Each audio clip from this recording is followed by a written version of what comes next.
de Dios para su pueblo, cuál es el alimento que Dios hoy ha puesto en mi corazón para poder enseñar a, a su santo pueblo y primeramente a mí. Así que dice así la palabra del Señor en Gálatas, capítulo 2, versículo número 14, dice lo siguiente. Pero cuando vi que no andaba rectamente conforme a la verdad del Evangelio, dije a Pedro, delante de todos, si tú, siendo judío, vives como los gentiles y no como judío, ¿por qué obligas a los gentiles a judaizar? Nosotros, judíos de nacimiento y no pecadores de entre los gentiles, sabiendo que el hombre no es justificado por las obras de la ley, sino por la fe de Jesucristo. Nosotros también hemos creído en Jesucristo para ser justificados por la fe de Cristo y no por las obras de la ley. Por cuanto, por las obras de la ley, nadie será justificado. Amén. Padre Santo y Dios de los cielos, para nosotros siempre es un placer entrar en tu presencia, delante de tu santo trono, no por algún mérito que nosotros hayamos hecho. Entramos a tu presencia por medio de Jesucristo, nuestro único y suficiente Salvador. Por medio de Él, tú nos recibes y te lo agradecemos.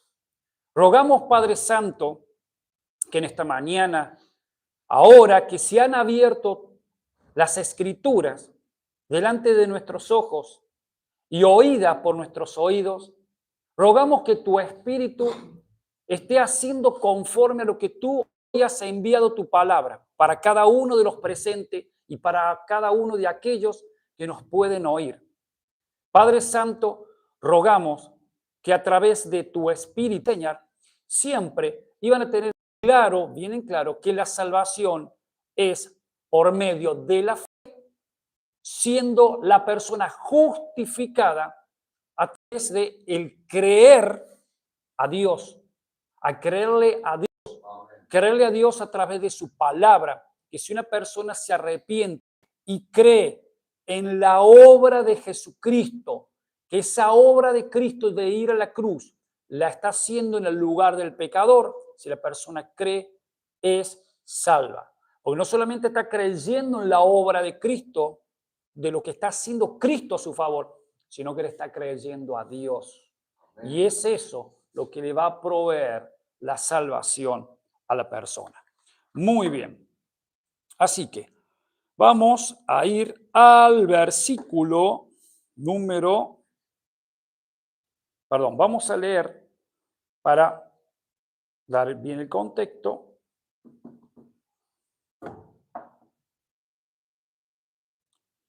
Vamos a comenzar en el versículo 11.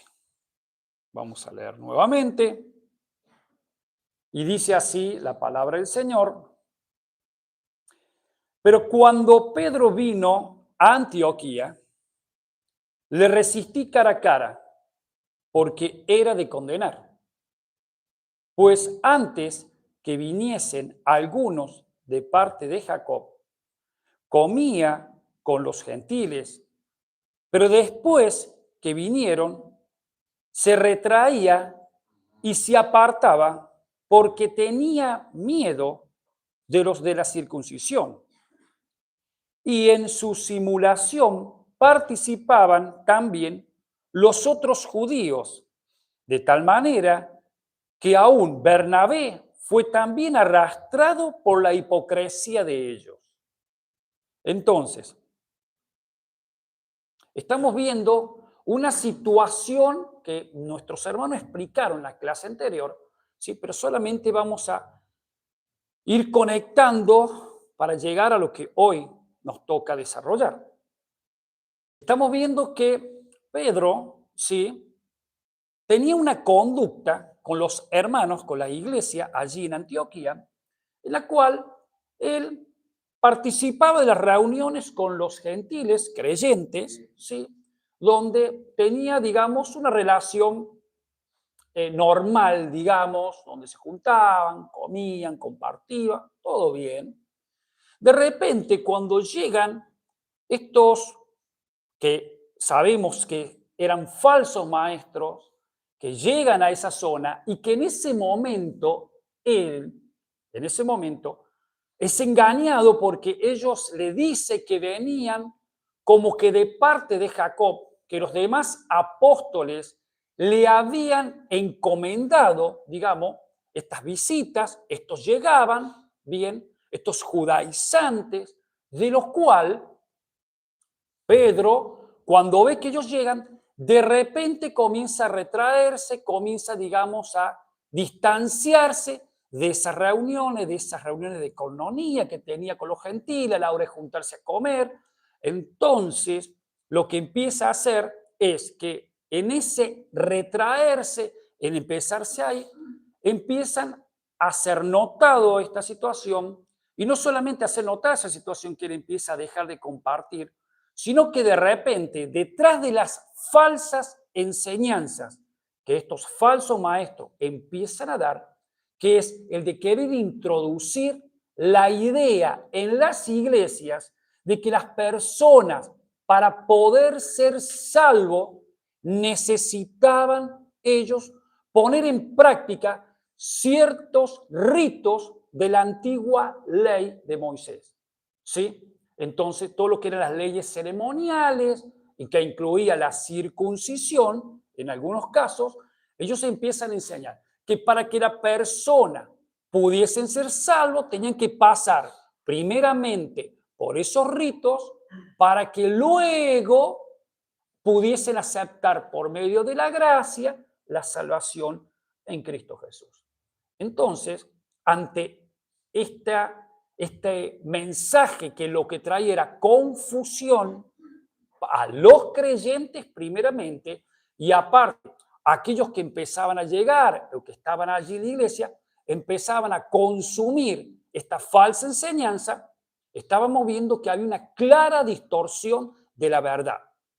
Ahora, Pedro, ¿qué estaba sucediendo? Pedro, al empezar a juntarse con estos dos de la circuncisión, indirectamente Pedro está aprobando lo que estos falsos maestros están enseñando.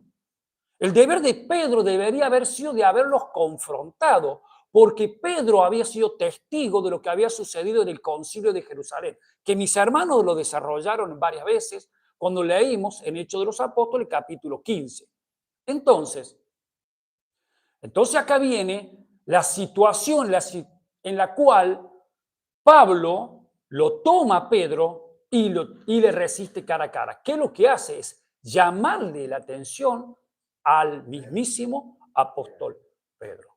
Entonces, por eso venimos observando que no solamente se le llama la atención a Pedro, porque él, al recibir a estos judaizantes y dice que por temor a perder cierta reputación entre ellos, qué triste, ¿no? Qué triste. Fíjense, cuando frenamos un segundito acá y vamos a dar una pequeña aplicación para la iglesia y para nuestras vidas.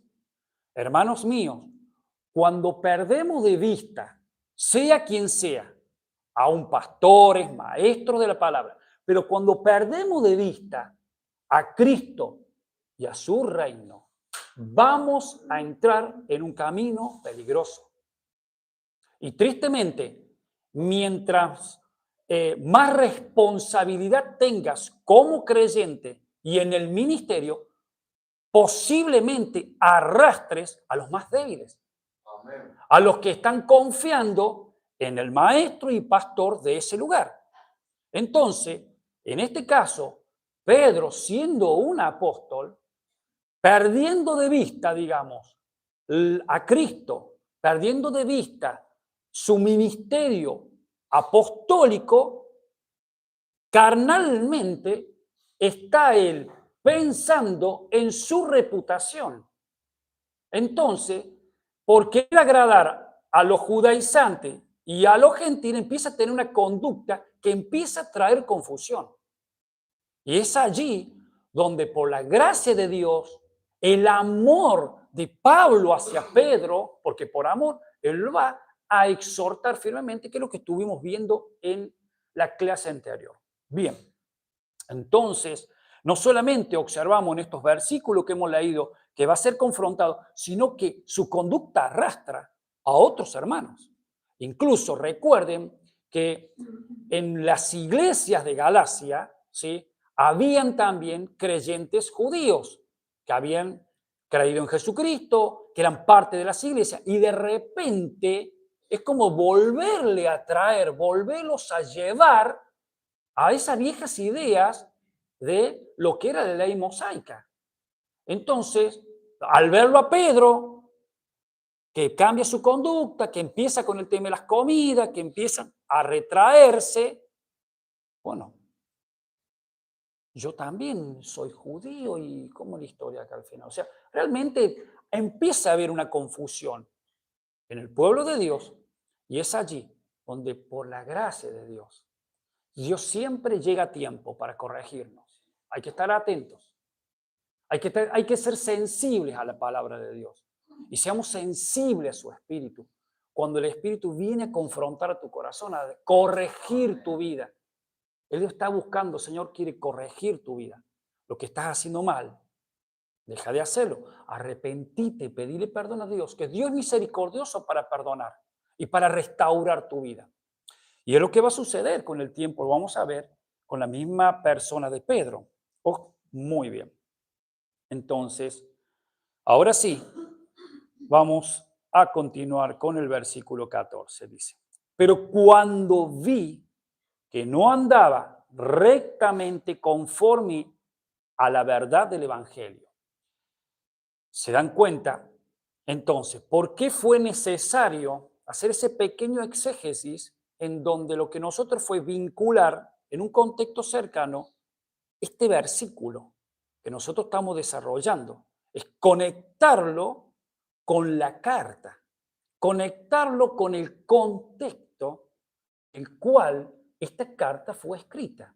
¿Qué es lo que estaba sucediendo históricamente en ese momento? Entonces, está haciendo alusión en la carta de lo que sucedió.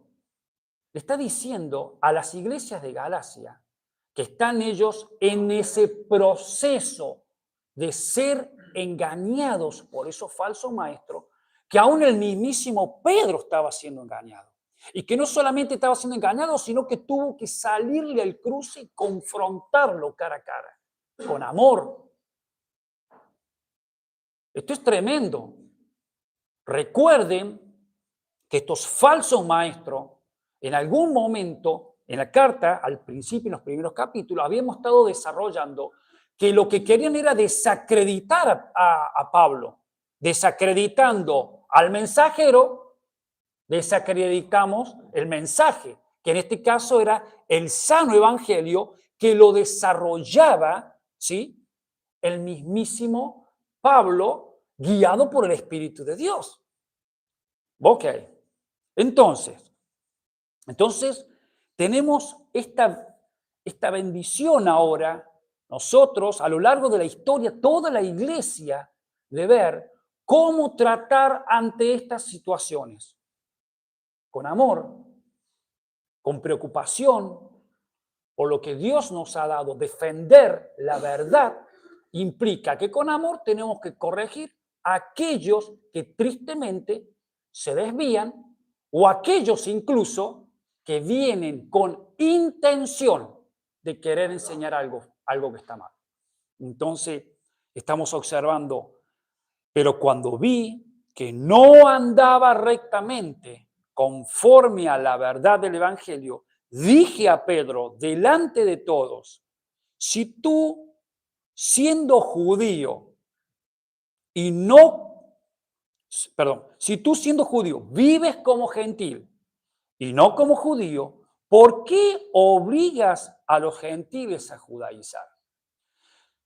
O sea, Pedro había tenido la bendición de que cuando comienza a esparcirse el Evangelio, él tiene la gran bendición de ir a visitar a Cornelio. ¿Se acuerdan esta historia que hemos leído también, que lo hemos estado desarrollando? Y de ver cómo el Espíritu de Dios también recibía a los gentiles. Cómo los gentiles recibían el Espíritu Santo. Cómo Dios hacía una obra en el corazón de aquellos que no eran pueblo. En su momento, recuerden que el gentil no era tenido dentro de lo que era el pueblo de Dios. Ahora era incorporado al cuerpo de Cristo. Porque de la misma forma que los judíos habían recibido el Espíritu Santo en Pentecostés, Pedro trae el mensaje, él trae la noticia de haber visto él con sus propios ojos cómo Dios obró en él, llevándolo a estar con estos gentiles, con Cornelio, con su familia, y ver él con sus propios ojos cómo el Espíritu de Dios descendió sobre ellos y los hizo parte de su iglesia. Amén. Pedro fue testigo también de recibir una fuente con todo tipo de alimento y le dice, donde Pedro le decía, perdón, el Señor le decía, no llames inmundo aquello que Dios ha limpiado. Donde había una apertura hacia lo que Dios, a lo largo de la historia del Antiguo Testamento, todo había sido un índice celestial apuntando a aquel que vendría, que era Cristo, que Él venía por su pueblo, Él iba a dar su vida por su pueblo, y que su pueblo estaba conformado tanto por judíos como gentiles. Entonces, mediante todo este camino por el cual Dios había llevado al mismísimo Pedro a transitar, él había sido testigo. ¿Qué pasó con Pedro? Hermanos, aplicando espiritualmente esto, vuelvo al punto. Nadie se crea que por estudiar o por tener tiempos de victorias, dormirse en los laureles, sino estar atento. La palabra de Dios los llama a velar, a continuar por ese camino por el cual Dios nos llamó, a perseverar y a no confiar en nuestras fuerzas, sino a confiar en el Señor que nos da la fuerza. Aquel que nos ha marcado un camino, aquel que nos ha bendecido con un don para que nosotros podamos desarrollarlo en la iglesia, para que al no perder de vista el reino a donde el Señor nos está llevando a ser participantes de este reino y a proclamar el reino de salvación a Cristo como Salvador, teniendo esto en claro, no vamos a salir de los caminos que seguimos. Pero si empezamos a perder de vista el reino y empezamos a poner los ojos en lo que este mundo nos ofrece, nos vamos a desviar y lo que vamos a ocasionar, vamos a traer dolor de cabeza. ¿Por qué? Porque vamos a dar un mensaje confundido a aquellos que nos ven, a aquellos que le enseñamos. Entonces, que Pedro, habiendo visto todas estas cosas, estando allí en Antioquía, tenía una conducta con los gentiles, un comportamiento de poder compartir, participar de las comidas, estar con ellos. Bien, estamos viendo ahí al Pedro que fue testigo del milagro que ocurrió allí con Cornelio. Excelente. Pero de repente y providencialmente, como estamos aprendiendo, el Señor va a utilizar a estos falsos maestros para también sacar a luz lo que estaba en el corazón muy escondidito de Pedro. Lo que estaba en el corazón de Pedro. Porque cuando estos personajes aparecen, Pedro muestra temor.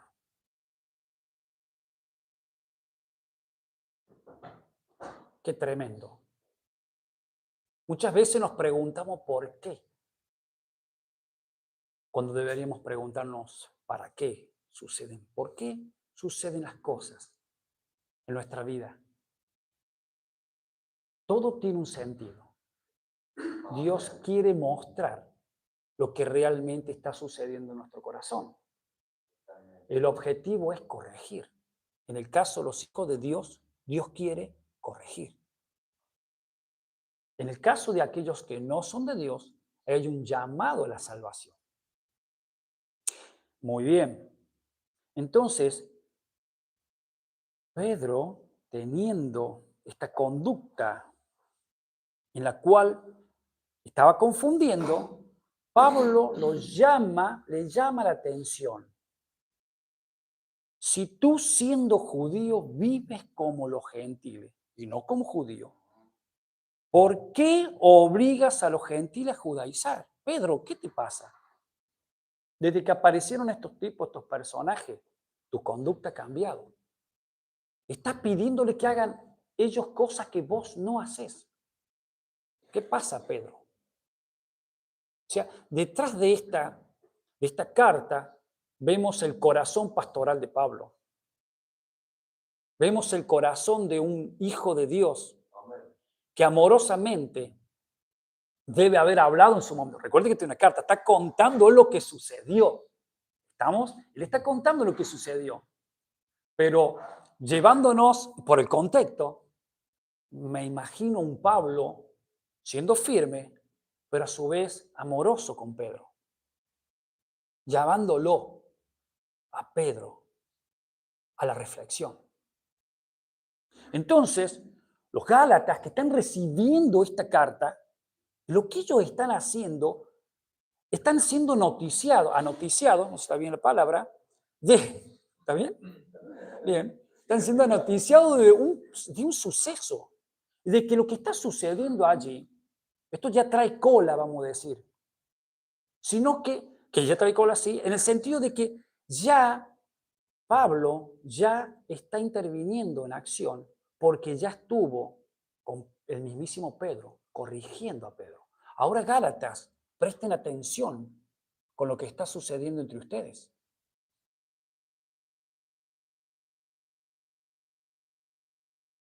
El versículo 15 dice, nosotros judíos de nacimiento y no pecadores entre los gentiles, hace referencia en este pasaje en el de que recuerden de que el judío, ¿sí?, por tener la palabra de Dios, ellos siempre se identificaron como especiales. Realmente el pueblo de Dios era especial. El pueblo de Dios es especial, el pueblo escogido de Dios.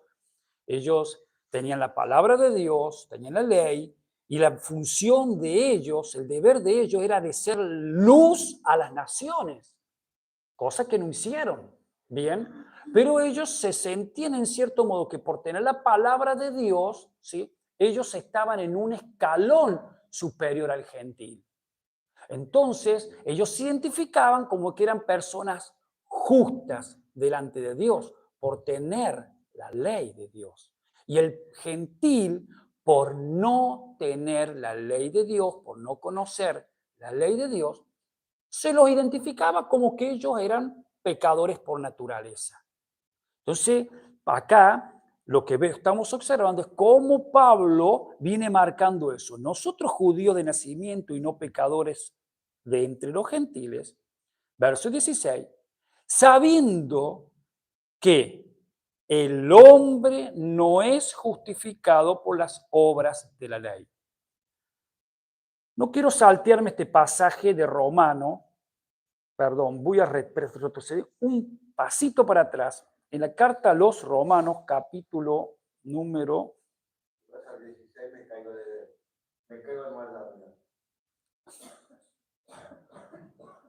3, capítulo 3,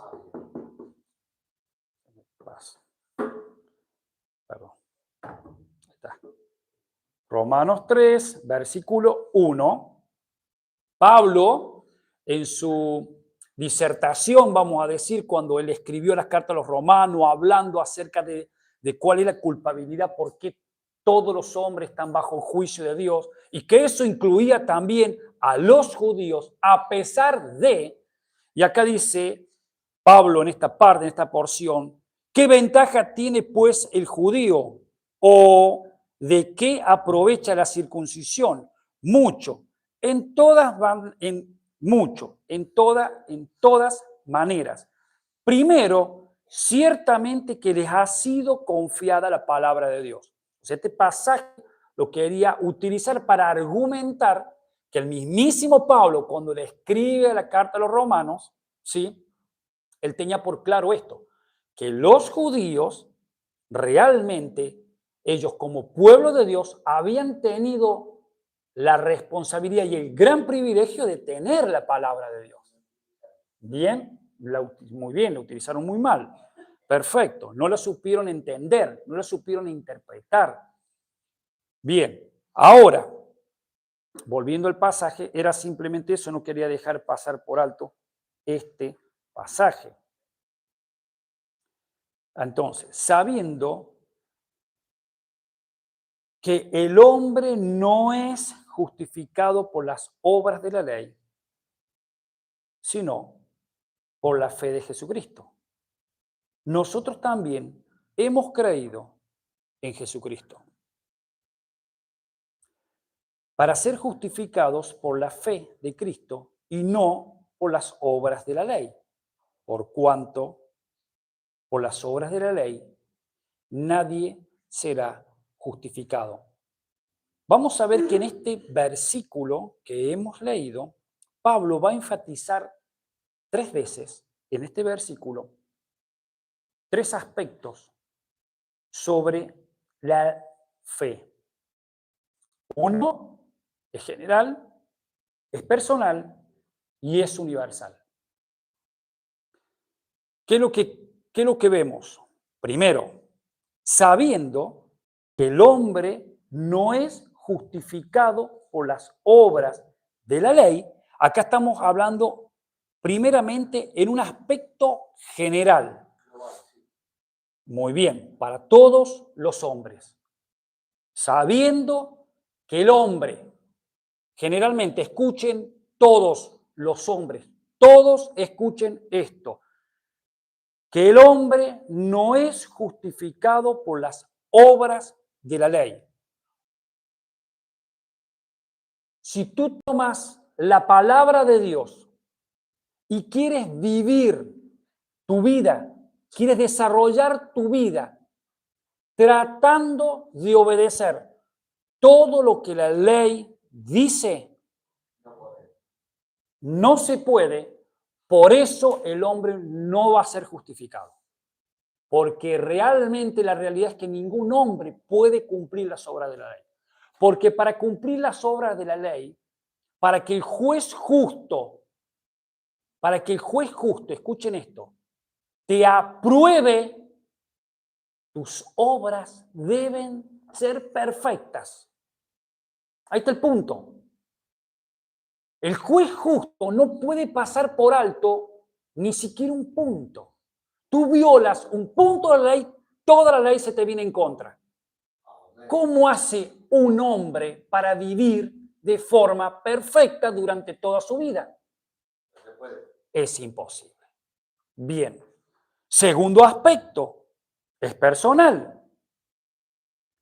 Sino por la fe de Jesucristo. Nosotros también hemos creído en Jesucristo para ser justificados por la fe de Cristo. Cuando decimos que nosotros hemos creído, ahora hablamos en un aspecto personal. Cada uno de los creyentes, cada uno de los hombres que han sido salvados por gracia. Pero esa gracia que es aplicada por Dios en el hombre, ¿por medio de qué? De la fe. La fe es la convicción, es tener convicción. ¿De qué?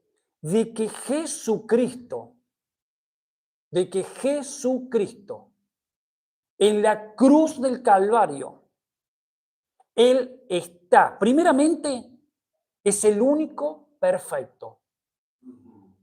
Es el único Dios, hombre, 100% Dios, 100% hombre.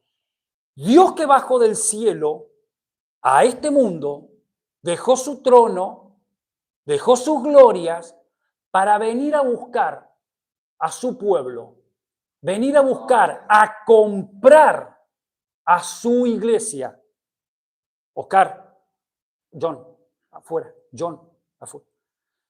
Sí. Viene él a comprar a su amada iglesia. Él viene al mundo, se viste de hombre,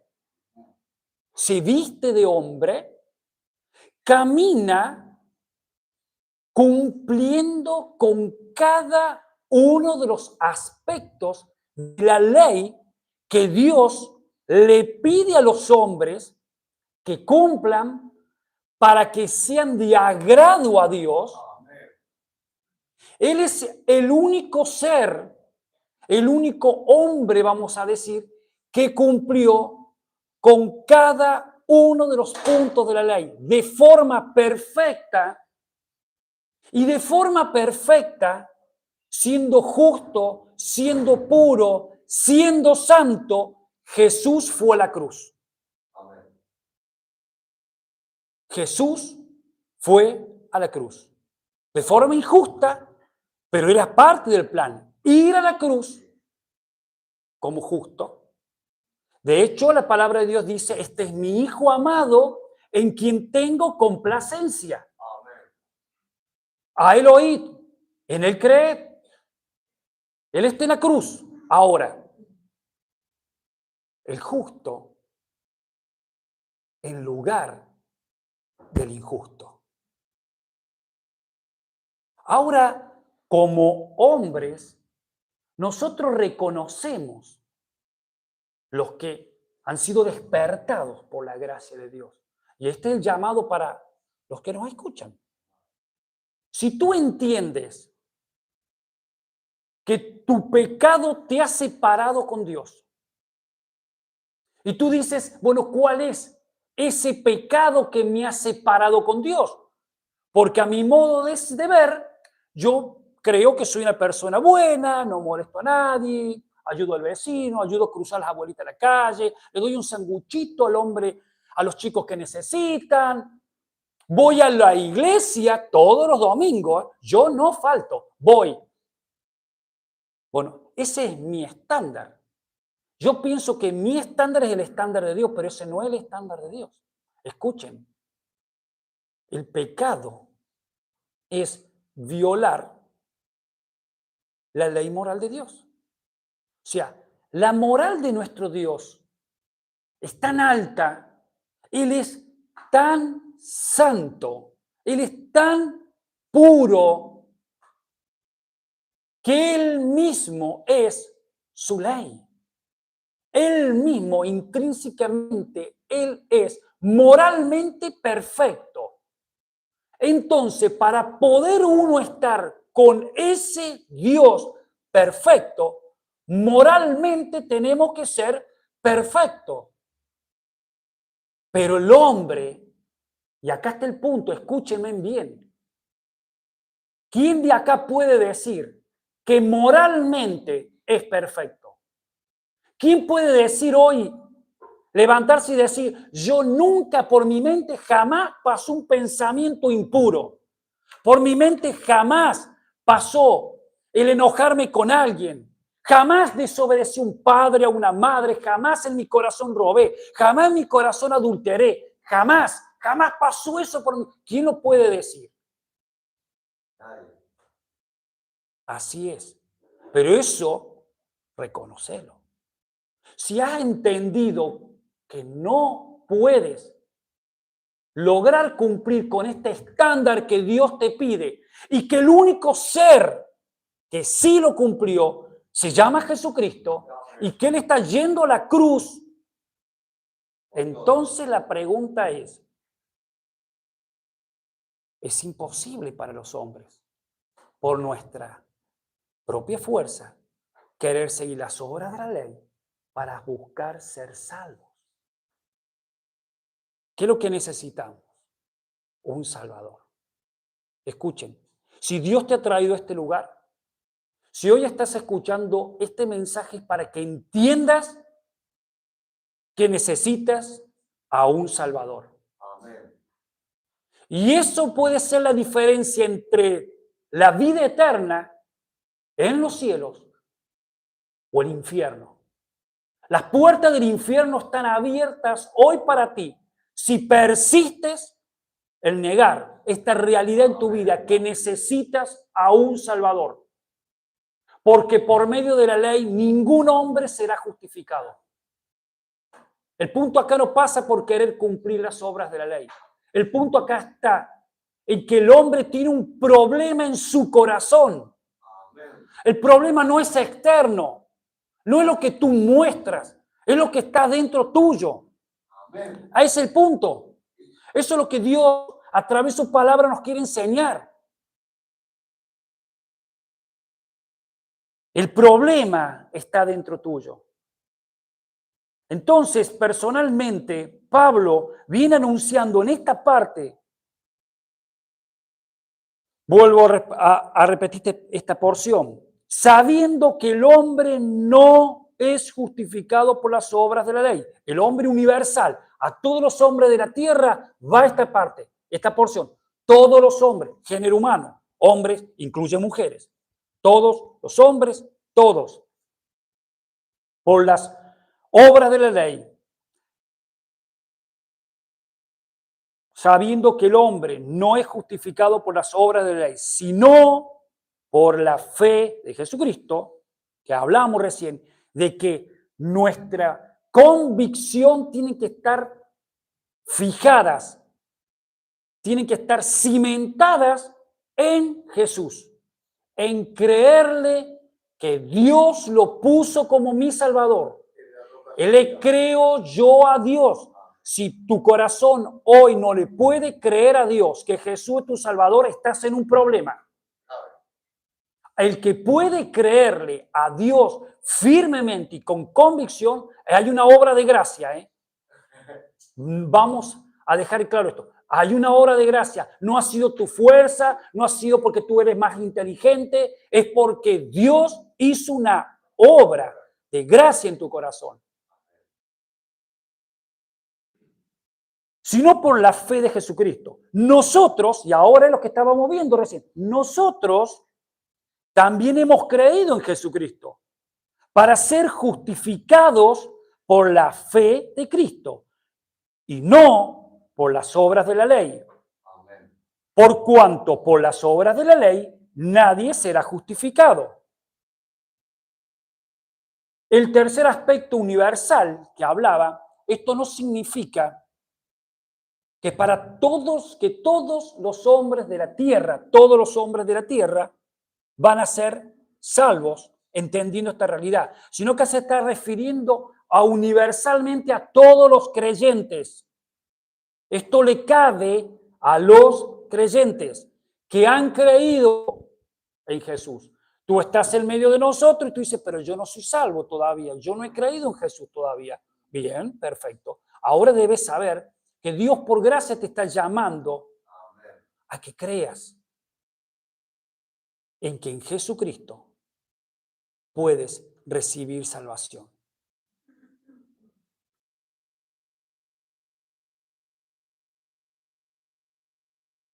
La palabra justificados es una palabra griega utilizada en jurisprudencia.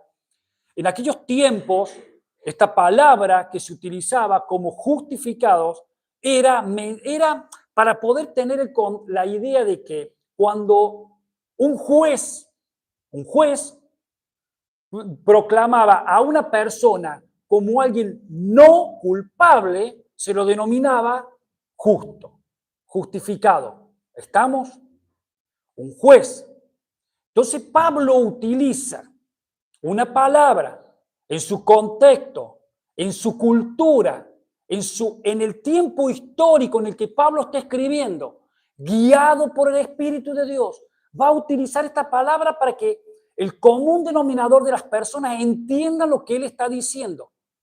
¿Qué es lo que Dios quiere que tú entiendas? Entiendas esto, que así como un juez, y lo podemos ver hoy en día, no sirve a nosotros porque los jueces existen, son los jueces que dictan la ley. Bueno, cuando uno se presenta delante de un juez por una causa, si el juez, después de presentar todas las pruebas, el juez dictamina, bueno, esta persona es inocente, no es culpable, ¿qué pasa? Queda libre, queda libre.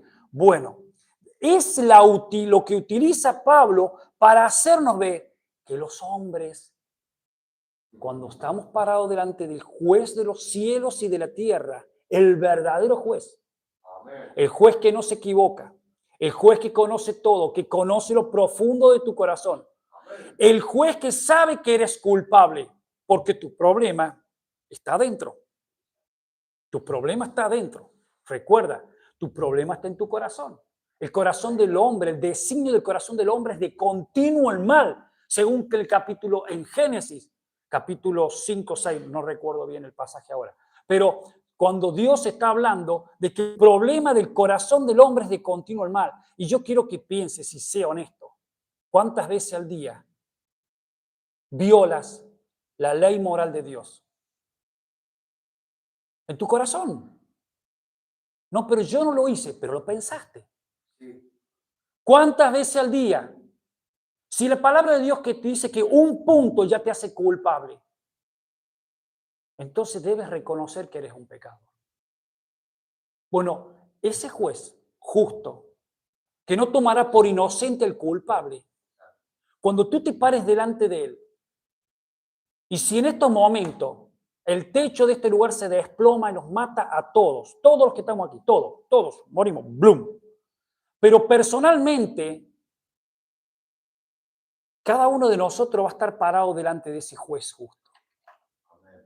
Y ahora olvídate del que está al lado tuyo.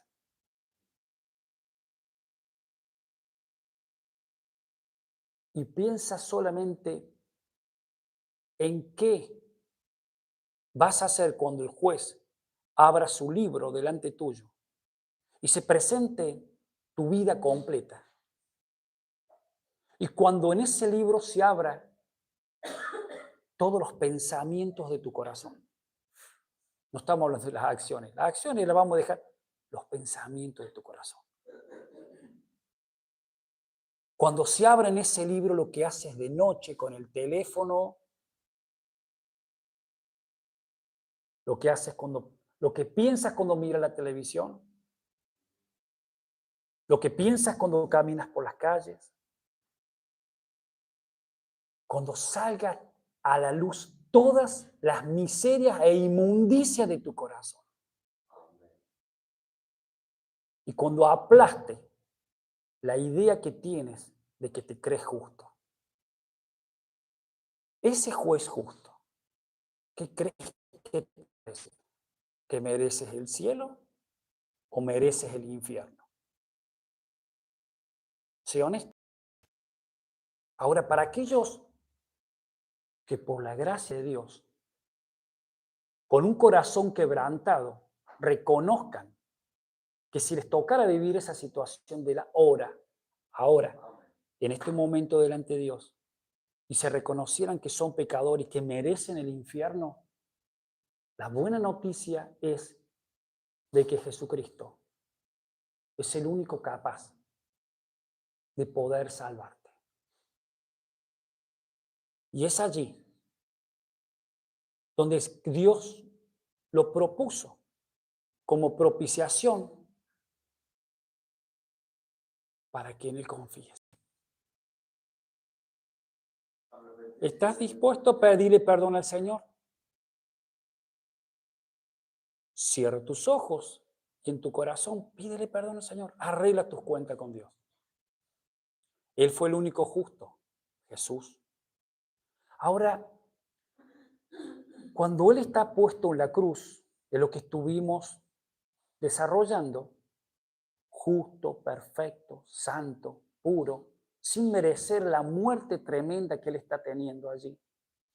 Esa me corresponde a mí, porque el verdadero malo, el verdadero perverso, el verdadero injusto soy yo.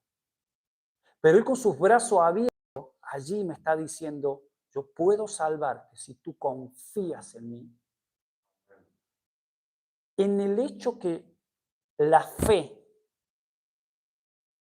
me lleva a confiar en que Jesús puede tomar mi lugar, automáticamente la justificación se hace presente para mi vida. Hay un milagro que Dios provee. ¿Sabes cuál es ese milagro? Que toda la vida justa y perfecta delante de los ojos del Padre, de su Hijo Jesucristo, es extraída del Hijo, es llevada y es depositada en el pecador. Y todas las inmundicias tuyas, todos los pecados, las rebeliones contra Dios, son sacadas de ti y son llevadas a Cristo. Dice la palabra de Dios que Él allí, Cristo, se hizo pecado. El justo, ahora, delante de los ojos del gran juez, Él lleva el pecado, las inmundicias horribles de mi corazón y de mi vida, las lleva Él. Y Dios justo, que no deja pasar por alto el pecado, Él no se olvidó de tu pecado. Él ejecutó el juicio contra tu pecado. Todas tus inmundicias le ejecuta. Él ejecuta un juicio. Pero no cae sobre ti. Cae sobre su hijo. Él mata a su propio hijo por ti.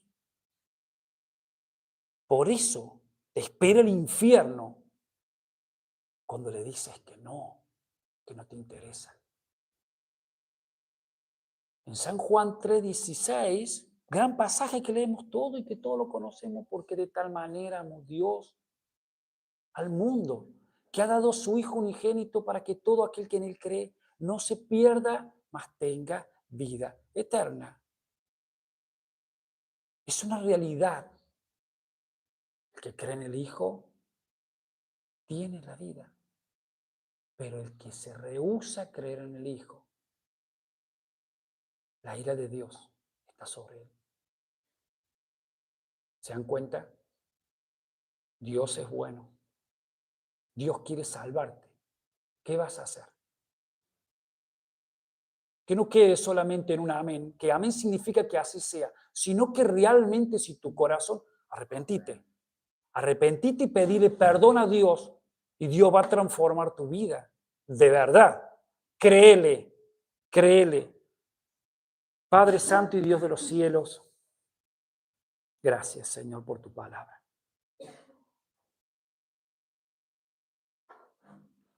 Gracias porque eres bueno. Gracias porque eres paciente con los pecadores. Gracias, Padre Santo, porque en esta mañana tú has hecho posible que tus puertas se abran para recibir a tus hijos, proveerles el alimento, proveerle la sustanciosa comida que tus ovejas necesitan. El de siempre estar consciente de lo que ha significado el ser salvos, en que hoy poder disfrutar de la salvación ha costado y ha tenido un precio altísimo, pero altísimo, Señor. Ha sido la muerte de Jesucristo, la muerte de tu propio Hijo, pagando allí en la cruz el pecado nuestro, Señor. Gracias, gracias, Señor. Gracias, Señor, porque tu gracia está abierta todavía para todos aquellos que todavía no son tuyos, donde tu voz los llama, a arrepentirse y a creer en el Evangelio.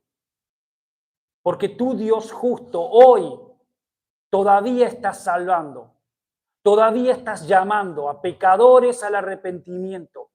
Clamamos, Señor, si en esta mañana en medio de nosotros hay todavía pecadores no arrepentidos. Rogamos para que tu gracia, rogamos para que tu espíritu quebrante esos corazones, los lleve al arrepentimiento. Para la gloria de tu nombre. En Cristo Jesús descansamos. Amén y amén.